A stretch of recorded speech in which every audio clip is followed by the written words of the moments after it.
You're listening to the Quint podcast.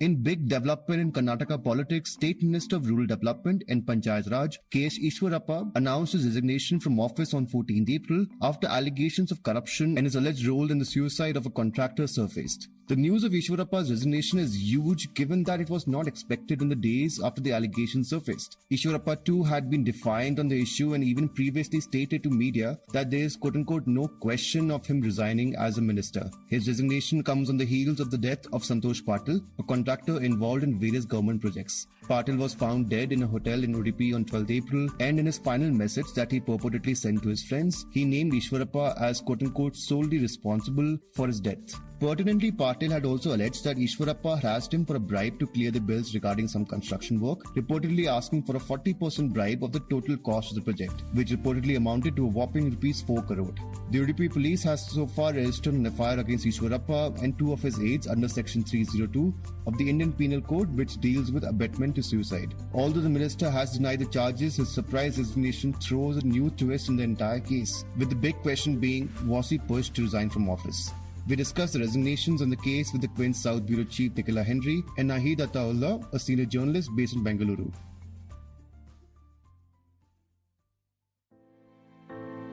You're tuned in to The Big Story, the podcast where we dissect the headline-making news for you, and I'm your host, Himmat.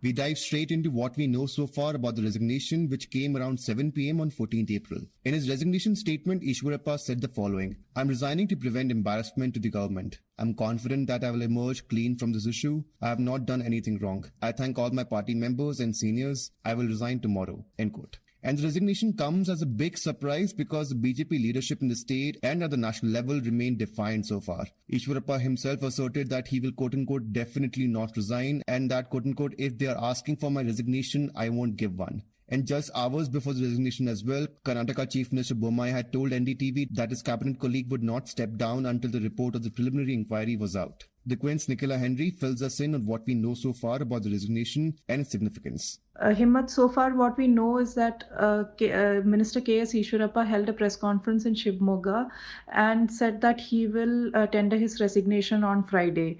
In the press conference, he said that he has not resigned because of pressure from the Congress. He said that before deciding to tender his resignation, he consulted Chief Minister Basavaraj Bommai and senior Parivar leaders, by which he may have meant senior leaders of the BJP. He said that he did not want to trouble them any further, because of which he decided to tender his resignation. He said that he is innocent and that he never demanded any bribe to the tune of 40% commission from the deceased person, contractor Santosh Patil. CM Basavaraj Bommai addressed media persons in Karnataka and said that he did have a conversation with Minister Eshwarappa. During his conversation with Minister Eshwarappa, the minister said that he is innocent and that he will be proven innocent very soon. He did pledge to CM Basavaraj Bommai that he is innocent of all the charges which are leveled against him, including the charge of abetment of suicide and a demanding of bribe. Chief Minister Bommai also said that there has been no pressure from the senior BJP leadership on Eshwarappa to tender his resignation.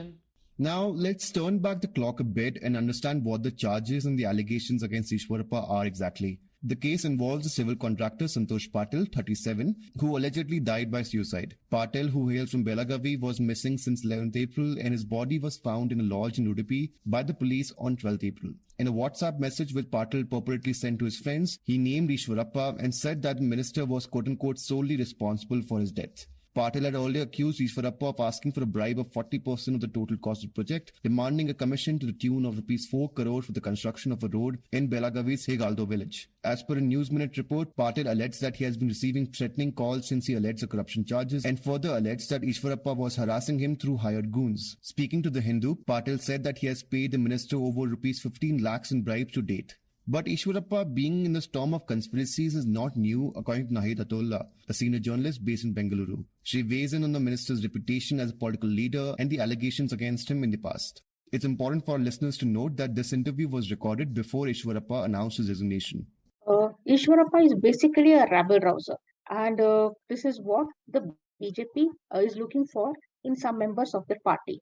He is the kind the RSS wants, a person who can take their Hindutva agenda forward, and he can also go to the extreme, perhaps which can be matched, if I can say, by another colleague of his, that's the National Secretary C.T. Ravi, who coined the word economic jihad recently when for the boycott of this Muslim vendors. Corruption is not new to Eshwarappa. In 2012, the Lokayukta raided his house. Somewhere it was in December 2012 when he was the deputy CM. And when the Lokayukta raided it, they found a currency counting machine in his house. And this issue also figured in the legislative council later. And Eshwarappa was nonchalant about this. He said that so what if he has a currency counting machine, since Lokayukta had cleared him of all the charges. And he said basically he is a businessman. And his statement was then supported by the JDS MLC, who said a counting machine, a currency counting machine is essential in the house to detect fake notes. The BJP needs some persons like Eshwarappa, as I put it in my copy, loose cannons. And of course, for some of his statements during the elections also in the past, the Election Commission has sent him notices. FIRs have been filed against him. The recent FIR, that is not the one regarding the suicide of Santosh Patil, and earlier in February, an FIR has been filed against him for speaking about the national flag. He said some 100 or 500 years later, the saffron flag will be flying on the Red Fort in place of the national flag, the tricolor. Before we head on to the next segment of this episode, a short promo for our new entertainment podcast, Itni Sari Baatein. As you wrap up the daily grind of the week, take off your shoes and tune in to the Quint's weekly podcast series, Itni Sari Baatein, where you have refreshing and candid chats with India's favorite Bollywood stars. Hi, I'm Abira Dhar, and catch my conversation with Sakshi Tanwar and Vivek Mushra this Friday only on Itni Sari Baatein, available on most of your preferred podcast streaming platforms. And now, back to the podcast you were listening to. Now back to the episode. Eshwarappa's resignation is also a big development because of what he means to the BJP state cadre. He was essentially a protege of former Chief Minister B.S. Yediyurappa and helped set up the base for the BJP in Shivamogga. Being from the Kuruba caste, which is over 8% of the state's population, Eshwarappa played a major role in raking in votes for the party. In 1992, he became the BJP state president and later the deputy chief minister. But what makes him stand out from other leaders like Yediyurappa is his hardline approach to politics and his leaning towards the RSS. Nahid Atullah weighs in on Eshwarappa's political tenure and his approach to politics.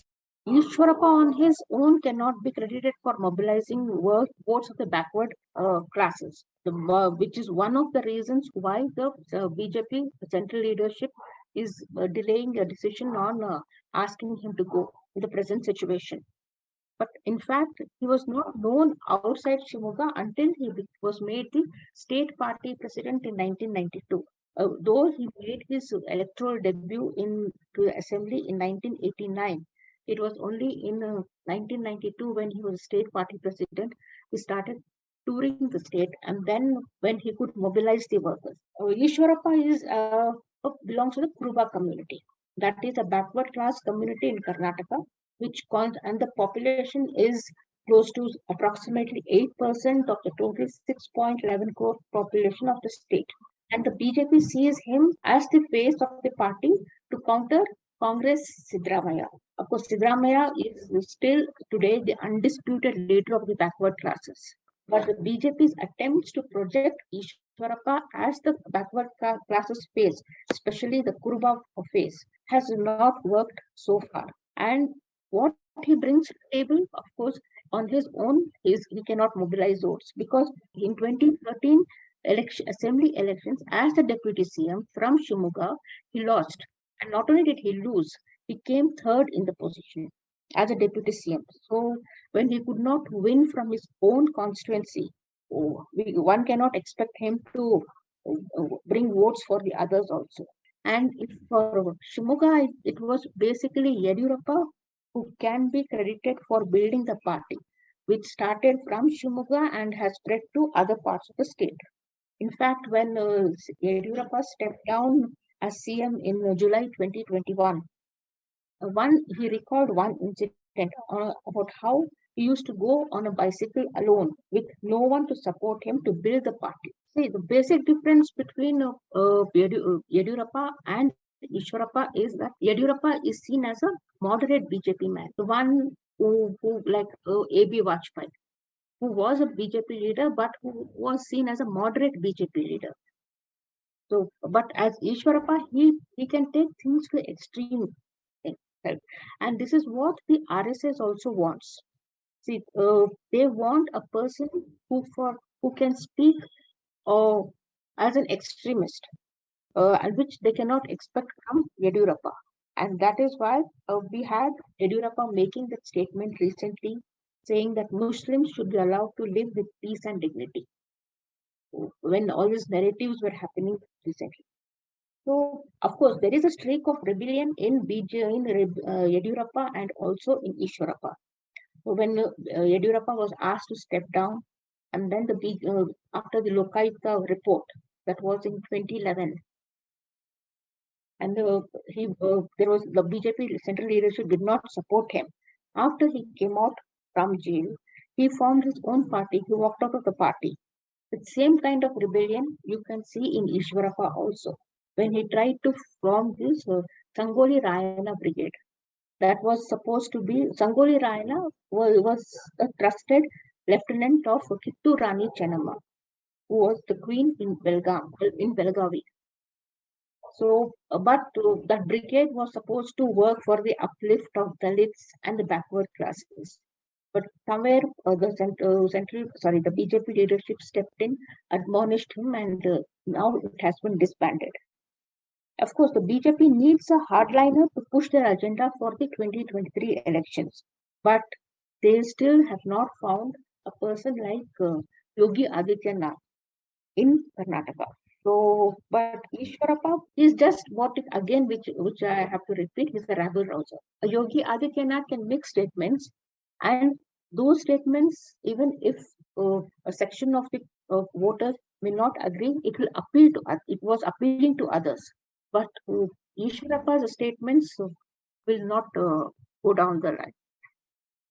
The calls for Eshwarappa's resignation had been growing by the day, with Karnataka Congress leaders including D.K. Shivakumar and former Karnataka Chief Minister Siddaramaiah, along with others, being detained by the Bengaluru police on 14th April after they were stopped from marching towards CM Bommai's residence to demand Eshwarappa's resignation. This story is still developing, and for more updates on this, head over to the Quint's website. This is our last episode for the big story this week, and we'll be back on Monday, 17th April. If you liked listening to this episode, please subscribe to The Big Story for episodic updates. We're available on Apple, Google Podcasts, Spotify, JioSaavn, and most of the other popular podcast streaming platforms. For other podcasts, please log on to the Quint website, and for any feedback, please shoot an email to podcast@thequint.com.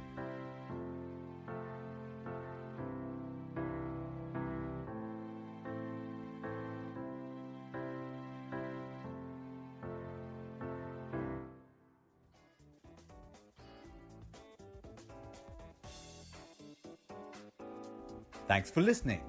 Log on to the Quint's website and check out our other podcasts.